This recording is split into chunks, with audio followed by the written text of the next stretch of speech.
Jumpa lagi di Tribun TV. Kali ini kita akan bahas sebuah smartphone yang mungkin mau lihat lebih jelas.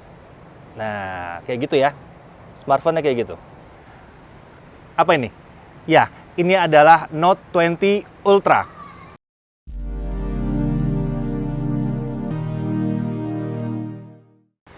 Ya, jadi yang saya pegang di sini adalah sebuah Note 20 Ultra. Ya, ini baru aja diluncurkan di Indonesia, juga baru diumumkan dan pre-ordernya baru mau mulai di sini ya. Dan yang akan datang ke Indonesia ada 3 varian. Ya, ada 3 varian. Satu varian yang Note 20 biasa dan ada 2 varian yang Note 20 Ultra. Untuk yang Note 20 Ultra itu akan datang dengan 8GB RAM dengan 256GB storage. Akhirnya nggak 128 lagi. Lalu ada yang 8GB RAM dengan 512GB storage. Kemudian untuk yang Note 20 polos itu datang dengan varian 8GB 256GB storage ya. Jadi ini sudah jelas-jelas perbaikan dari S20 sebelumnya. Ya memang untuk produktivitas tentunya selain kita butuh S Pen, kita juga butuh storage yang lebih besar. Nah, bicara soal storage, untuk Note 20 polos itu memang tidak ada ekspansinya, jadi tidak ada microSD-nya, walaupun tetap datang dengan dual SIM. Sementara itu untuk Note 20 Ultra, dua-duanya itu menggunakan model SIM tray yang hybrid. Jadi bisa satu SIM card dengan satu microSD atau 2 SIM card. Nah, uniknya kedua varian ini bisa menerima eSIM. Ya, jadi kalau untuk Note 20 Ultra sebetulnya bisa tuh 2 nomor masih tambah microSD lagi, tapi nomor keduanya harus yang pakai eSIM. Ya, kenapa kita syuting di luar? Ya biar nggak rame. Ini lagi dalam pengujian atau bisa icip-icip awal-awal banget, dan kita sedikit lari keluar dikit biar nggak terlalu rame sama yang lain-lain ya. Oke, sekarang mari kita bicarakan soal bodinya atau desainnya. Oke, untuk warna yang saya pegang di sini ya memang ini warnanya hitam, black ya. Ini Note 20 Ultra ya. Kalau untuk Note 20 Ultra itu ada 3 pilihan warna yang kalian mungkin udah lihat di teaser-teasernya ya. Mystic Bronze atau warna tembaga ya, Mystic Bronze. Lalu Mystic Black, yang ini adalah Mystic Black. Ada Mystic White juga. Untuk Note 20 polos ada 3 pilihan warna, Mystic Bronze juga, kemudian Mystic Grey, dan ada Mystic Green. Ya, ini agak sedikit beda ya, ada hijau kehijau-hijauannya. Kayaknya kalau yang Ultra jadi terlihat lebih serius warna-warnanya, kecuali yang Bronze yang agak playful mungkin ya. Untuk Note 20 yang polos, Note 20 biasa, itu ketebalannya di 8,3 mm. Nah, untuk layarnya adalah 6,7 inci Full HD Plus 60 Hz. Ya, kecewa kenapa nggak 120 Hz? Ya karena ini yang Note 20 polos ya. Dan bobotnya hanya 192 gram. Jadi ini termasuk yang ringan sebetulnya si Note 20 polos ini.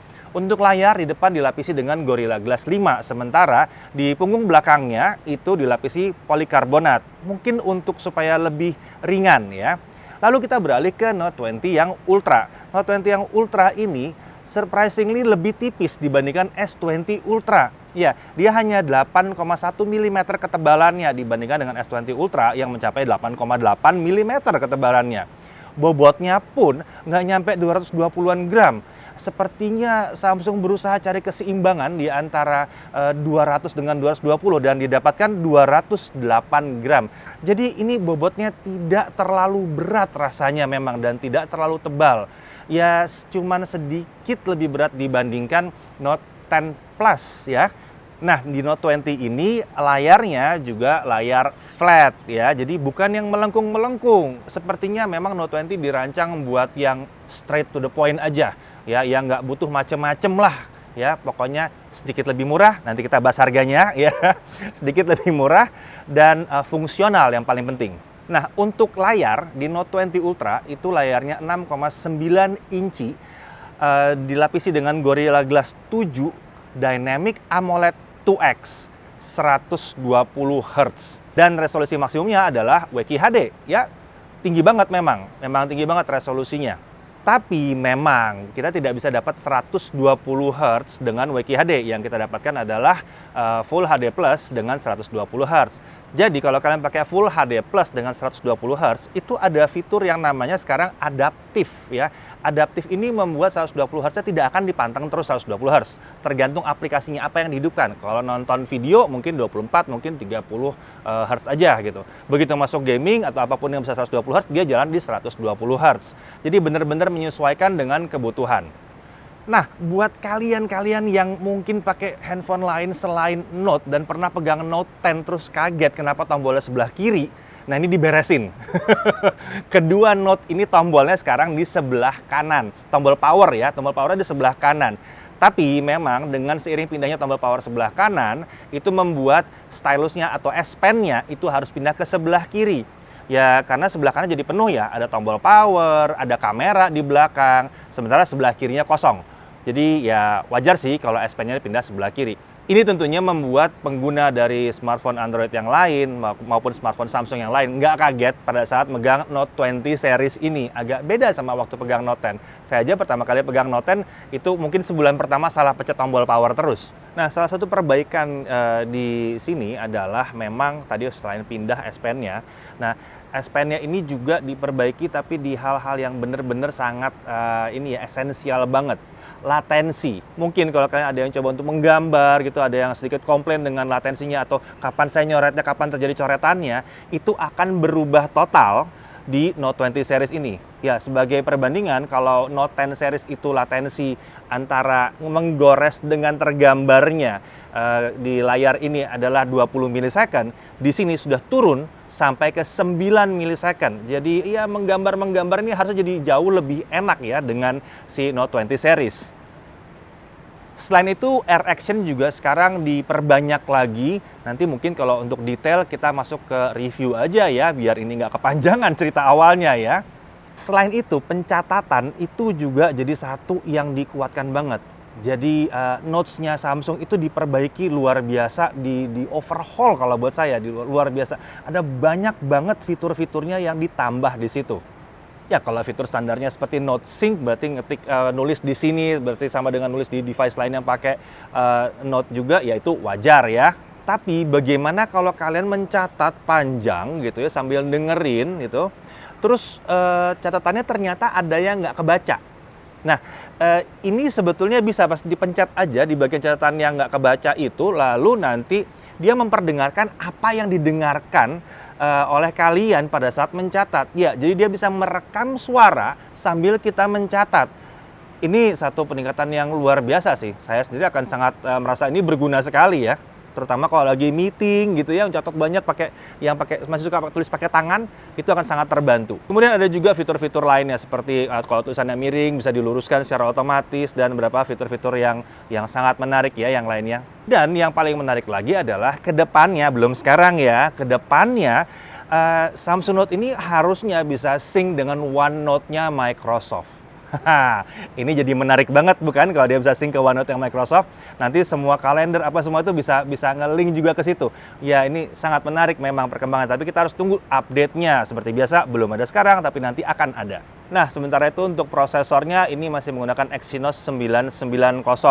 Kita belum dapat detail apakah ada perubahan, apakah ada cooling system yang berubah di sini atau ada perubahan performa di sini, kita nggak tahu. Tapi biasanya di Note series itu kelakuannya akan lebih bagus daripada di S series. Jadi ya untuk yang satu ini kita tidak usah bahas dulu dan kita nanti bahas pada saat review penuhnya aja ya. Oke, sekarang kita masuk ke kamera. Setiap Samsung Note 20 series itu datang dengan 3 kamera di punggung belakangnya ya. 3 kamera ini kalau untuk di Note 20 itu adalah kamera ultra wide 12 megapiksel f2.2, kamera wide 12 megapiksel f1.8 OIS, dan kamera tele 64 megapiksel f2.0. Dan telenya ini adalah tele 3 kali sebetulnya dengan digital sampai dengan 30 kali. Nah, kalau di Note 20 yang ultra, ini ultra wide-nya masih sama 12 megapiksel f2.2, masih belum autofocus. Saya berharap banget sih Samsung ada perubahan di situ. Tolong ini dibikin bisa autofocus ya. Kemudian untuk wide-nya pakai sensor 108 megapiksel f1.8. Ini kayak sensor yang sama dengan yang kita dapatkan di S20 Ultra. Jangan komplain dulu, nanti saya jelasin ada perbaikan di sini soalnya. Kita lanjut dulu. Lalu untuk telenya adalah 12 megapiksel, pakai periskop tentunya ini ya, f3.0 optikalnya 5 kali, 5 kali optical zoom dengan digital 50 kali. Ya, ini tidak over promise sampai 100 kali ya. Sampai 50 kali aja. Udah bener Samsung, udah bener. Segitu aja, nggak usah jauh-jauh. Nah, tadi bicara soal sensor 108 megapikselnya, yang kemarin memang di S20 Ultra mungkin ada yang komplain, oh autofokusnya kurang ya gitu ya. Autofokusnya bahkan tidak sahabat kayak Note 10 gitu. Nah, sekarang sensor ini dibantu dengan sistem laser autofocus yang baru. Nah, kita bisa lihat ini cukup cepat ya autofokusnya. Ini sih luar biasa sih sebetulnya ya, perbaikan yang memang dibutuhkan dan memang nggak bisa perbaikan software, sudah harus ada penambahan hardware di situ dan ditemukan di sini di Note 20 Ultra ya. Oke, untuk baterai ya, baterainya itu kalau untuk Note 20 itu menggunakan baterai 4300 mAh. Ya, sementara untuk Note 20 Ultra itu pakai baterai 4500 mAh dengan janji bahwa fast chargingnya itu bisa mengisi 50% dalam hanya 30 menit. Ya oke lah ya, oke, lumayan oke. Memang kita nggak butuh charging yang super cepat banget, tapi ini sudah mencukupi, yang penting bisa tahan lama, ya kan? Nah, menurut Samsung, ini sudah dilengkapi dengan Artificial Intelligence atau AI yang membuat si smartphone ini bisa lebih irit. Ya, kita harus lihat nanti, karena ini memang kalau lihat dari S20 Ultra kan 5.000 ya. Sementara yang di sini kan 4.500. Kok kayaknya turun, tapi katanya dijanjikan bahwa ini akan tidak kalah iritnya. Ya, kita harus lihat nanti dalam pengujian kita ya. Buat kalian yang nggak sabar untuk dapetin si Note 20 atau Note 20 Ultra yang baru ini ya, saya pegang harganya, SRP-nya untuk Note 20 8GB RAM, 256GB storage itu 14.499.000. Dan selama masa pre-order akan mendapatkan Galaxy Buds Plus ya. Lalu untuk Note 20 Ultra yang RAM 8GB dengan storage 256GB itu harganya adalah 17.999.000. Dan itu akan mendapatkan Galaxy Buds Live ya, yang baru aja diluncurkan juga. Jadi bagi yang pre-order Note 20 Ultra otomatis akan mendapatkan Buds Live yang belum bisa didapatkan di mana-mana juga karena memang belum dijual ya. Ini sangat menarik sekali, ini eksklusif banget. Buds Live senilai 2.599.000 atau sekitar 2,6 juta. Itu akan digabung dengan pre-ordernya Note 20 Ultra. Oh ya, pasti ada yang nanya, kalau Note 20 Ultra yang 8GB 512 berapa? Nah, itu harganya ada di 19.999.000. Untuk bonusnya sama dengan yang versi 8GB 256GB storage. Jangan lupa dalam masa pre-order tentunya akan ada bonus-bonus macam-macam ya, bonus-bonus potongan-potongan dari bank, itu pasti ada cashback segala macam ya. Dan ada juga trade-in yang nanti kalian bisa cek sendiri di Galaxy Launchpad tentunya. Jadi itu dia sekilas mengenai Note 20 dan Note 20 Ultra yang baru saja diluncurkan ya. Detail-detail lebih lanjut tentunya kita akan dapatkan setelah review detailnya nanti. Dan perhatikan juga bahwa seiring dengan peluncuran kedua smartphone ini juga ada Galaxy Buds Live tadi, ada tablet juga ya. Tab yang baru itu ada 2 loh tabnya ya, itu juga sangat menarik sekali karena dia sudah pakai Snapdragon 865 Plus. Itu menarik lagi itu ya nanti ya. Dan kemudian ada smartwatch juga, dan ya lihat lagi deh, ada lagi yang lucu-lucu yang menarik yang lain. Perhatikan ya, kita belum sempat tes semuanya karena untuk sekarang kita baru kesempatan untuk nyobain yang satu ini dulu ya, si Note 20 series dulu. Terutama Note 20 Ultranya ini sangat menyenangkan sekali sih. Ya, kira-kira kalau kalian pengguna Note akan pindah ke sini nggak ya? Tulis di bawah apa yang kalian suka dari ini, dan juga tulis di bawah apa yang kalian ingin tahu tentang si Note 20 series, Note 20 Ultra tentunya ya, yang paling penting. Apa yang kalian ingin tahu nanti kita akan jawab dalam review kita ya. Tulis di komentar, jangan malu-malu, tulis. Saya mau tahu apanya, kasih tahu sama kita ya. Oke, kayaknya ini sudah harus dipinjam sama yang lain dulu. Jadi kita sudah sampai di sini. Saya Dedi Irfan, jaga Tribun TV.